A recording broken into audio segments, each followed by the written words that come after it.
Le Seigneur soit avec vous. Évangile de Jésus-Christ selon saint Jean.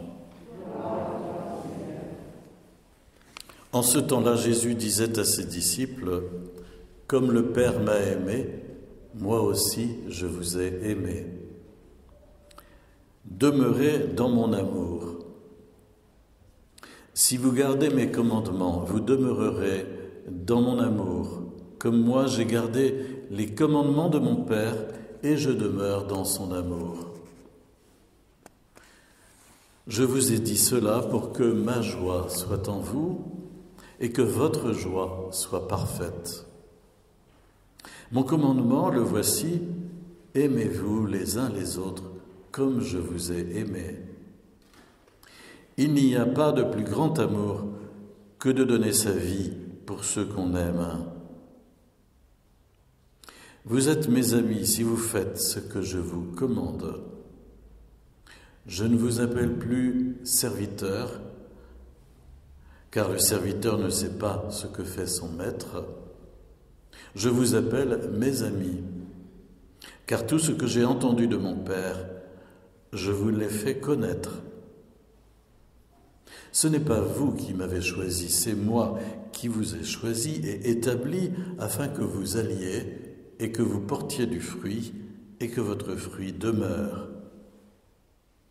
Alors tout ce que vous demanderez au Père en mon nom, il vous le donnera. Voici ce que je vous commande, c'est de vous aimer les uns les autres. Voilà, on a trouvé la parole de cet évangile aujourd'hui tellement importante qu'elle a été gravée sur la poutre qui est au-dessus de moi. Le commandement du Seigneur, l'amour mutuel les uns envers les autres. Sans doute avons-nous toujours cette malformation qui consiste à vouloir accomplir ce que Dieu nous demande à la force du poignet, par nos propres forces. Alors que ce qu'il nous commande, il nous le donne quelque part. Il souhaite l'accomplir en nous, l'accomplir à travers nous. Et l'un des premiers pas, mais en même temps aussi l'un des signes de la maturité de la vie spirituelle, c'est précisément de s'abandonner à la présence du Seigneur en soi pour le laisser accomplir à travers nous son œuvre. Être chrétien, c'est cela, c'est vraiment tenir Jésus pour quelqu'un de vivant qui nous habite et qui déploie à travers nous sa présence, son esprit, son amour, qui rayonne son amour à travers nous. C'est le signe de la maturité d'une vie chrétienne et d'une volonté personnelle qui a été cassée quelque part, parce que le Seigneur met quelquefois des années et des dizaines d'années à attirer notre attention sur le fait que non, mais je ne te demande pas de faire ça à la force du poignet, laisse-moi le faire en toi, à travers toi. Et donc, il faut passer par une période de brisement, sans doute, pour arriver à laisser le Seigneur accomplir cette œuvre qui est la sienne à travers nous. Et paradoxalement, on pourrait dire, moins on fait, plus il fait. Moins on s'excite soi-même pour accomplir des tas de choses et faire des tas de choses, plus le Seigneur va pouvoir, lui, diffuser, rayonner à travers nous.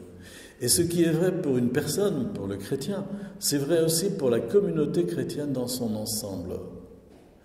Une communauté chrétienne qui se focalise sur des actions à entreprendre est souvent assez dynamisée par cette activité.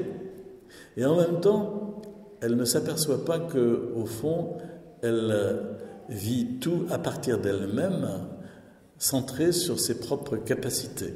Alors que la communauté chrétienne doit rayonner l'amour de Dieu simplement à travers l'amour échangé les uns envers les autres.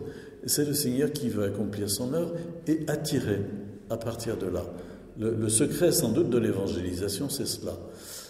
Et ce qui veut dire que nous devons sans cesse nous convertir à l'amour de Dieu, à l'amour de Jésus, le laisser aimer à travers nous et rayonner cet amour vivant les uns sur les autres, alors il pourra attirer d'autres à partir de là. Mais vous voyez, c'est tout à fait essentiel ceci, vraiment laisser Jésus agir.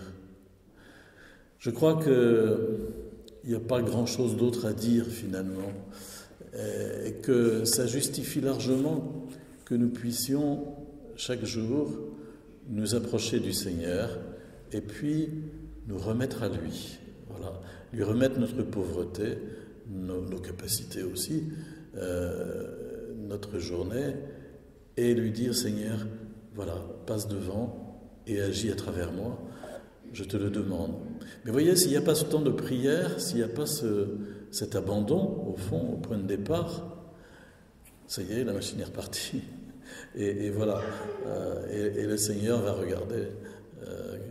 nous regarder faire, nous laisser faire, mais ne pourra pas accomplir ce que lui, il aurait voulu faire.